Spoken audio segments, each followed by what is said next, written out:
Bonjour à tous et bienvenue dans les Jeudis de l'économie Radio Rythme Bleu. Le marché de l'emploi est bouleversé en Calédonie. La situation s'est gravement dégradée évidemment après les émeutes insurrectionnelles. Quels dispositifs sont mis en place pour relancer ou tenter de relancer le marché de l'emploi? Où en est la question de la prise en charge des différents régimes de chômage?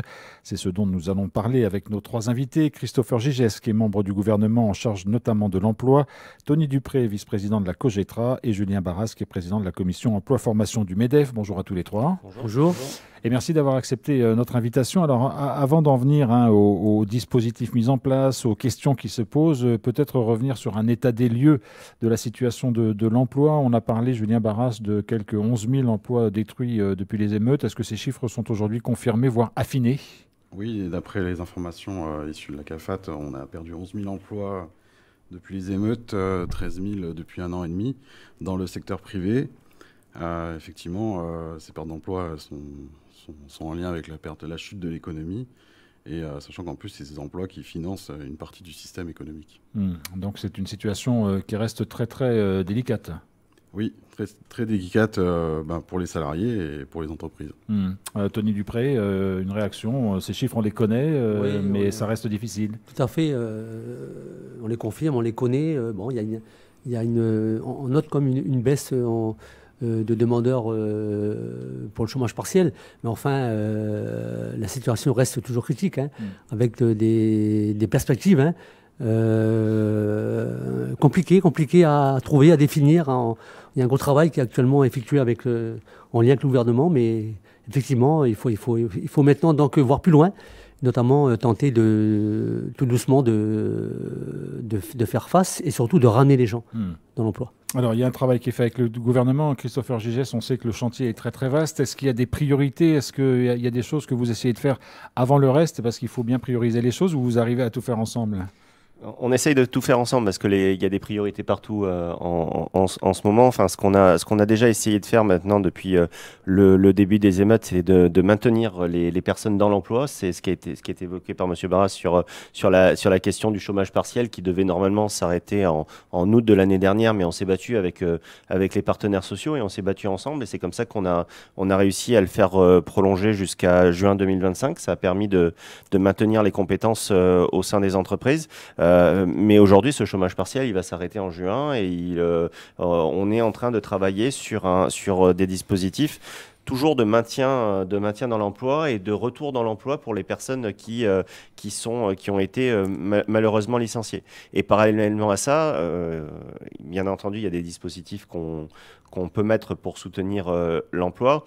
On travaille activement là aussi avec les partenaires sociaux et avec les différents partenaires pour relancer l'économie calédonienne, parce que c'est en relançant l'économie calédonienne qu'on va pouvoir se passer du chômage partiel, du chômage total et de ces différents dispositifs. Les discussions avec l'État sont très dures pour financer ces différents dispositifs, et il faut que l'État comprenne, même s'il nous soutient, que notre principal intérêt à nous, c'est de sortir de ces dispositifs et de relancer l'économie calédonienne, et je crois que tout le monde en Calédonie partage ça. Des discussions qui sont régulières avec le gouvernement.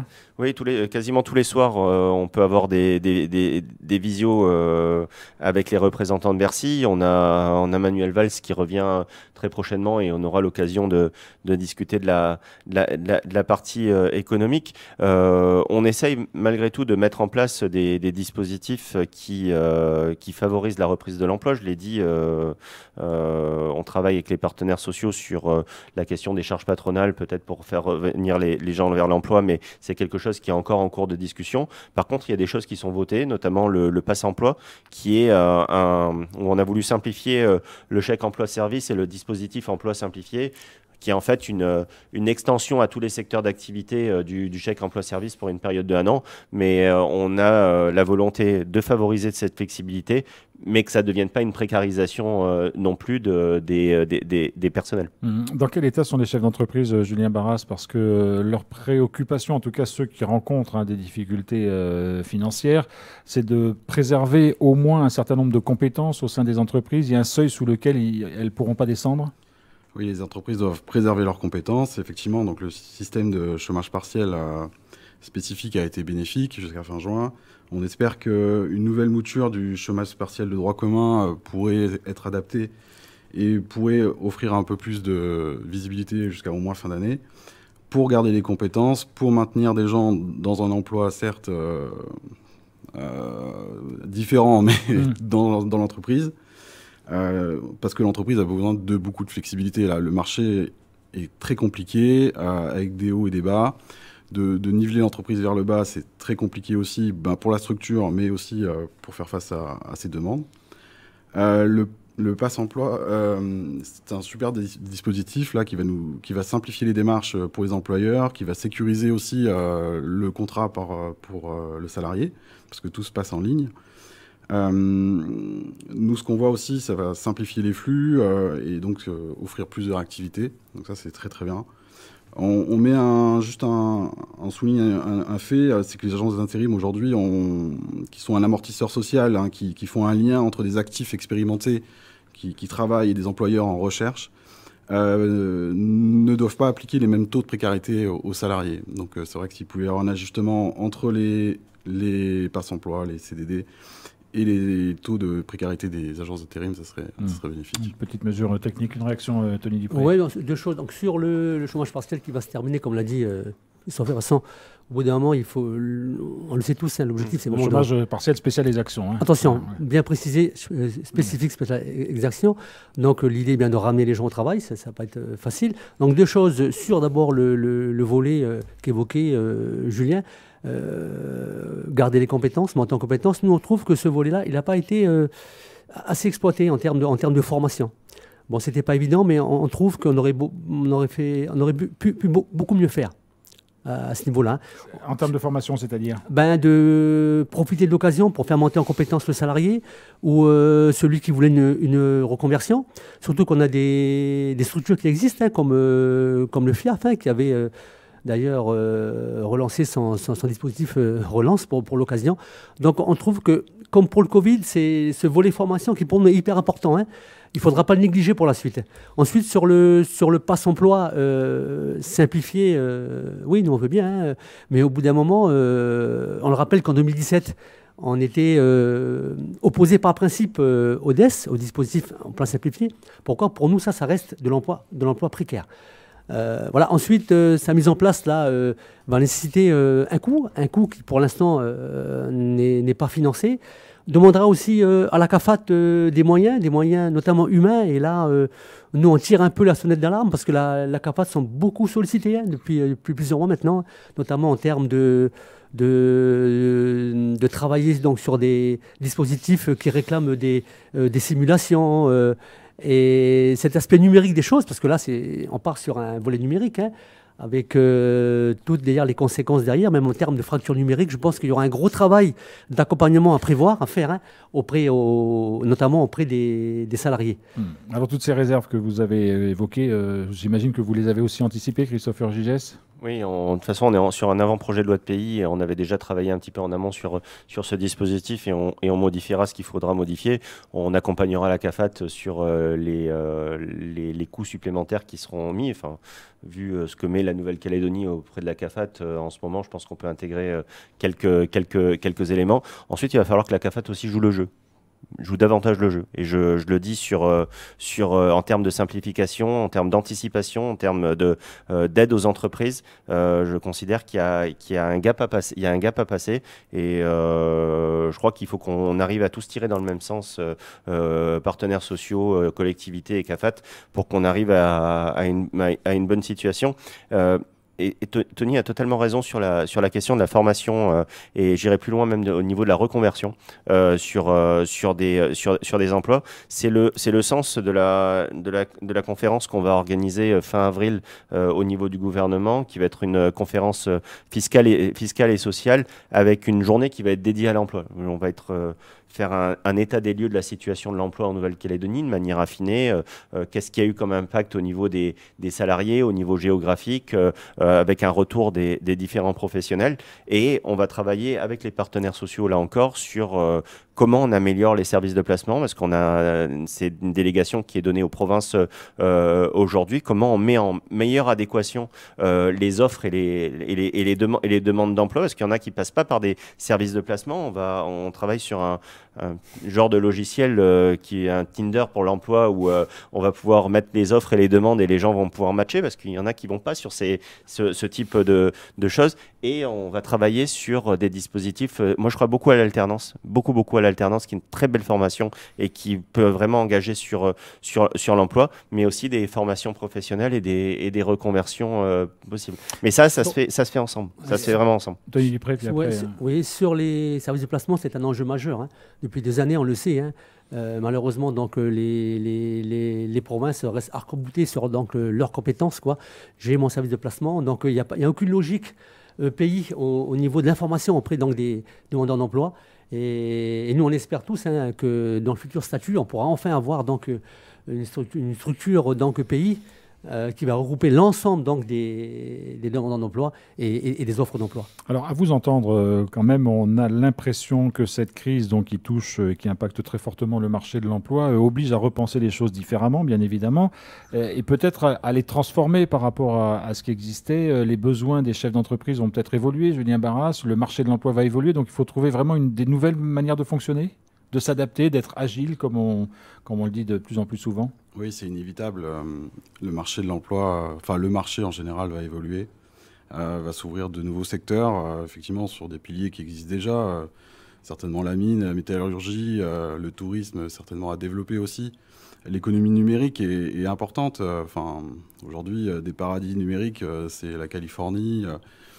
C'est la zone de Sophia Antipolis, des endroits où il fait beau, où la vie est agréable, et c'est exactement le cadre de vie qu'offre Nouméa. Donc je pense que l'économie numérique, en plus les infrastructures numériques ici sont performantes, donc pourraient se développer.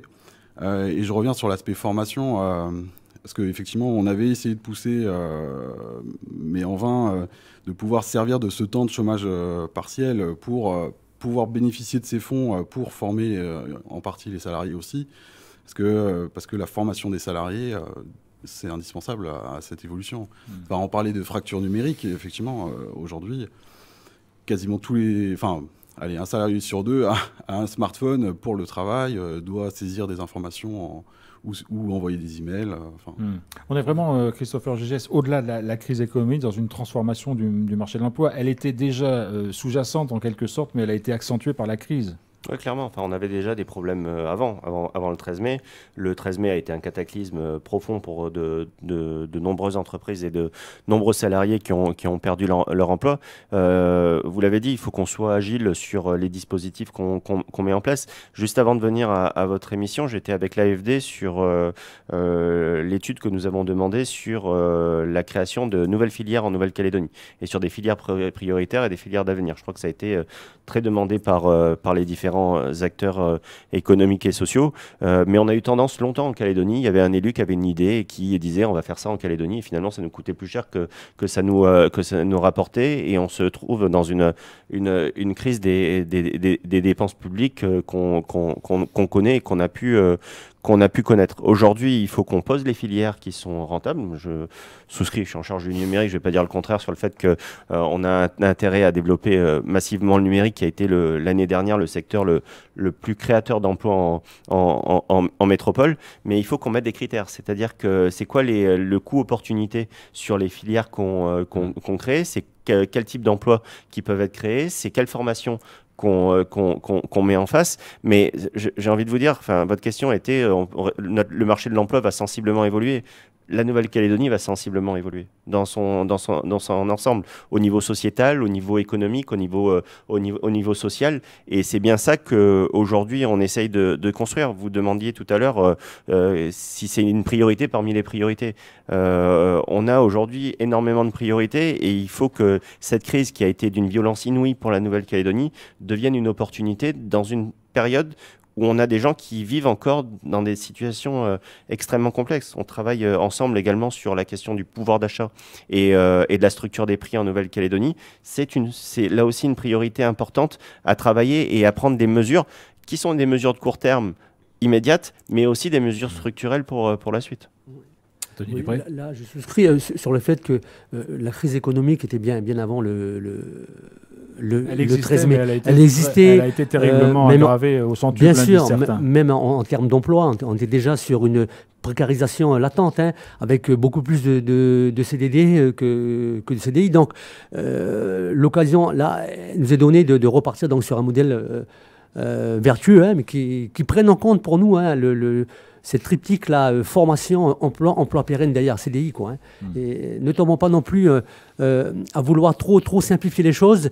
Il faut que ce soit gagnant-gagnant. L'entreprise, bien sûr, doit être gagnante, mais au sein de l'entreprise, il y a le salarié. Il faut que le salarié se retrouve dans tout le dispositif qui sera mis en place. Nous, c'est à cela qu'on veillera. Quoi. Julien Barras, vous partagez ce point de vue?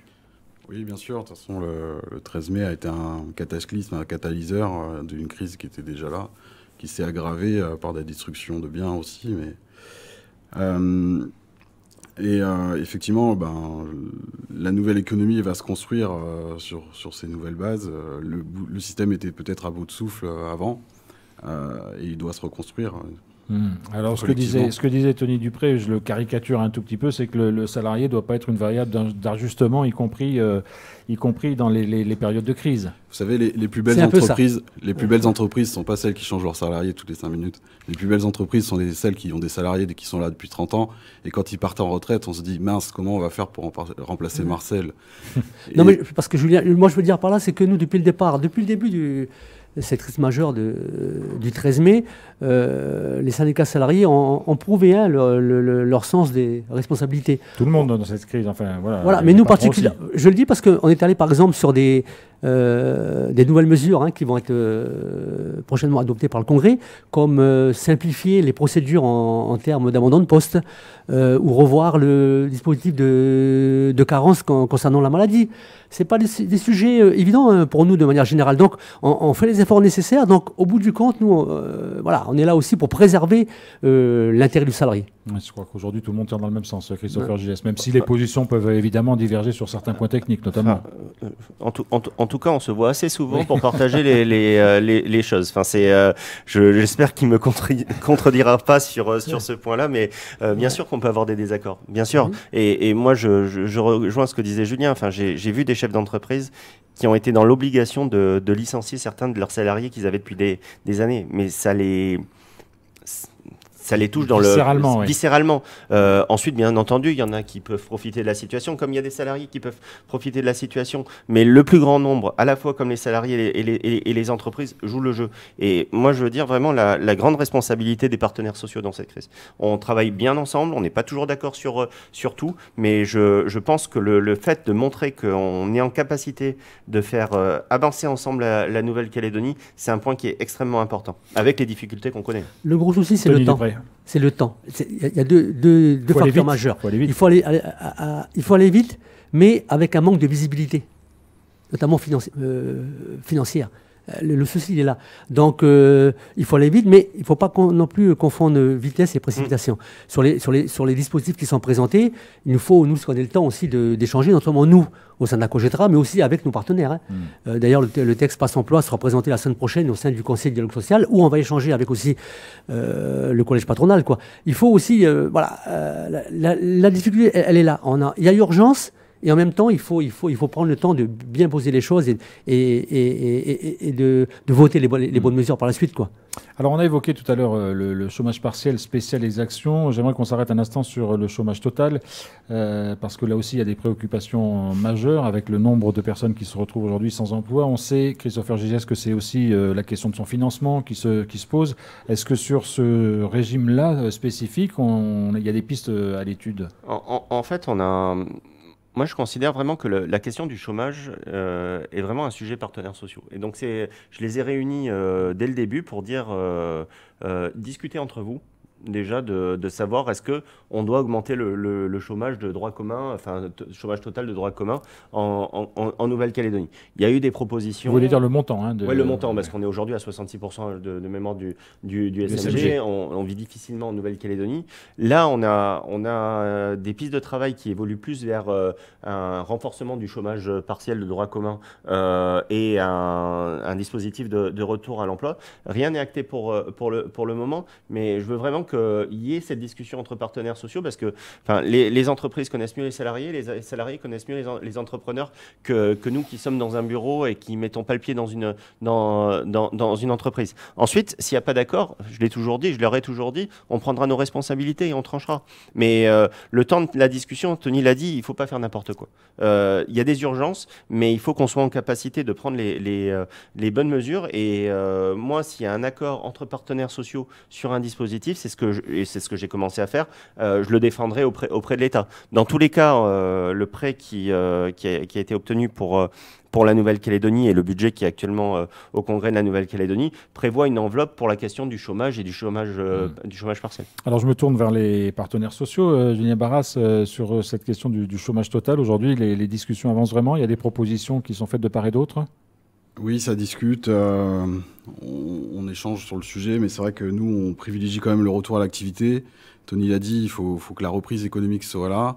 On pense qu'un salarié, il est plus profitable à l'économie quand il travaille plutôt qu'il est indemnisé à rester au chômage. C'est le vrai sujet, hein, c'est un vrai sujet. Mais... Tony Dupré. Oui, effectivement, et en plus, tout ça, dans un contexte de vie chère qui s'accentue. Malheureusement, c'est maintenant le quotidien donc, de tous les Calédoniens, en dehors des salariés, des retraités, de la population générale, avec cette inflation des prix qui est majeure, quoi. Donc là aussi, comme quoi il faut en parallèle, donc en même temps, s'occuper de tout ce qui va avec, quoi. Mais alors justement, Christophe Vergès, vous avez réuni les acteurs de la distribution pour étudier ces questions de cherté de la vie. Le travail ne fait que commencer. Qu'est-ce que vous en attendez ? Ça va au-delà de ça. Enfin, c'est la réunion qu'on a fait cette semaine avec les acteurs de la distribution, de l'importation, c'est sur une des mesures, sur un élargissement des prix mini. J'ai demandé que les prix mini soient doublés avec une baisse de 20%. Dans le contexte actuel, je conçois que ça soit compliqué. Néanmoins, le gouvernement prendra sa part sur ça, mais c'est un travail qu'on mène là aussi avec les différents acteurs économiques parce que il y a la question vraiment des prix et je veux vraiment qu'on s'attaque à la structure des prix et qu'est-ce qui fait que la vie est chère en Nouvelle-Calédonie. Il y a une chose qu'on ne va pas régler du jour au lendemain et qui s'aggrave, c'est qu'on n'est pas assez nombreux en Nouvelle-Calédonie et pour réaliser des économies d'échelle. Et il y a une autre chose sur laquelle j'évoquais tout à l'heure la convention fiscale et sociale. Comment on arrive à baisser le coût du travail en Nouvelle-Calédonie et que ça permette d'augmenter les salaires des salariés et d'augmenter la compétitivité des entreprises, avec des travaux notamment sur la fiscalisation des cotisations sociales sur des impôts à assiette large. Donc on va se réunir pendant 4 jours où on va aborder l'emploi, le coût du travail et la fiscalité. S'il faut se réunir 5, 6, 7, 8 jours, on se réunira 5, 6, 7, 8 jours. Mais conclave, vous avez fait un conclave. On va faire un conclave nous aussi, mais il faut qu'on arrive à trouver des solutions. Il y aura des désaccords, il y aura forcément des désaccords, mais ce que disait Tony tout à l'heure, il faut que ça soit gagnant-gagnant. Moi, je souhaite qu'il y ait une reprise économique, je souhaite que les travaux publics qui ont été prévus par l'État et financés par l'État commencent rapidement. On a une réunion demain à ce sujet avec le Haut-Commissariat, que les indemnités d'assurance soient versées rapidement pour qu'on puisse avoir des reprises d'activité sur ça, qu'on revoie le modèle au niveau de la Nouvelle-Calédonie sur la structure du coût du travail et de la répartition de la richesse créée, et j'insiste sur le créer, au sein de l'entreprise. Je suis pour que les entreprises gagnent beaucoup d'argent en Nouvelle-Calédonie, que les actionnaires soient justement rémunérés, mais il faut que les salariés au sein de l'entreprise, quand il y a de la richesse créée, puissent aussi avoir de l'intéressement, de la participation. Et ça, c'est vraiment ce contrat social qu'on doit passer entre nous. Julien Barras, vous souscrivez ? Oui, on souscrit. La baisse du coût du travail est essentielle pour l'économie, pour la reprise de l'économie. La fiscalisation du travail aussi, la limiter et plutôt travailler sur la consommation, et ce sera profitable à tout le monde, je pense. Effectivement, préserver certains prix minimums, c'est indispensable dans cette conjoncture-là qui va s'annoncer compliquée, mais le travail, c'est quand même le plus important, relancer l'économie, et donc on refinancera par le travail. Tony Dupré. Oui, la baisse du coût du travail, jouer sur les cotisations sociales. On sait ce qu'on a aujourd'hui. C'est demain les pertes de milliards à compenser. Comment on les compense ? Là aussi, on a un travail à faire. On parle de fiscalité, laquelle ? Fiscalité indirecte, TGC, CCS, pour nous, il n'en est pas question. On ne va pas aggraver encore la situation en termes de pouvoir d'achat. Donc c'est tout un travail qu'on aura à faire. Donc il y a des points de discussion encore. Hein, comme bien sûr, non, mais c'est dommage que Tony mette des postures, c'est que ça soit quand il dit que il n'en est pas question. Je pense qu'il y a beaucoup de choses à étudier et il y a quelque chose qui manquait en Nouvelle-Calédonie et j'ai souvent la discussion avec eux, c'est la donnée. C'est la donnée enfin les chiffres et les simulations. Les fameuses data. La fameuse data. Et c'est vrai que, enfin, prendre des mesures fiscales ou des mesures sur le coût du travail sans simulation réelle et comment ça va profiter soit aux entreprises, soit aux salariés, c'est sûr que ça serait irresponsable de ma part et de la part du gouvernement et des élus du Congrès. Donc, en tout cas, sur la convention fiscale et sociale, de notre côté, on l'abordera sans aucune posture, sans aucune idéologie, mais avec un pragmatisme qu'on sort gagnant-gagnant de cette convention. Alors, Tony Dupré, posture ou pragmatisme? Je vais prendre visiblement, il faut choisir. Je vais prendre Christopher Homo, par exemple, à partir du 1er avril, on aura donc une hausse de 1% de la CCS. Ce qui était prévu dans le cadre du PS2R, c'est que ça soit compensé par une baisse des cotisations. Ce que fera le gouvernement demain au Congrès avec le dépôt d'un amendement. Mais là aussi, on aurait aimé disposer de simulation. Pour voir si réellement le salarié se retrouve. Parce qu'on peut dire, parce qu'aujourd'hui, un point de CCS, on ne sait pas réellement ce que ça vaut aujourd'hui. 4 milliards d'euros.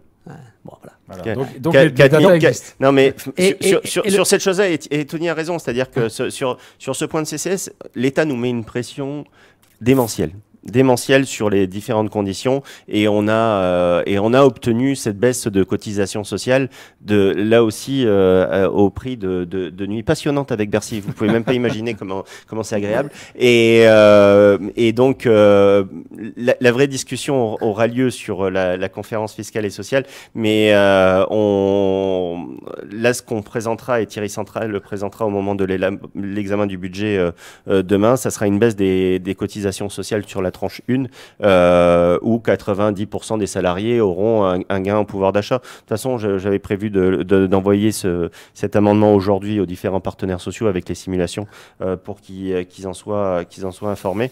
Mais là-dessus, il a raison. Au moins, j'ai le pragmatisme de dire que sur ça, il a raison. Et ce n'est pas une posture. Voilà. Merci beaucoup à tous les trois d'être venus dans cette émission pour nous parler de cette question de l'emploi, question évidemment difficile.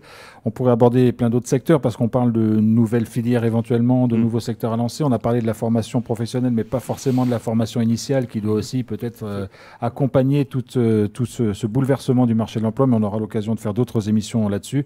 Merci à tous les trois d'avoir participé à ces jeudis.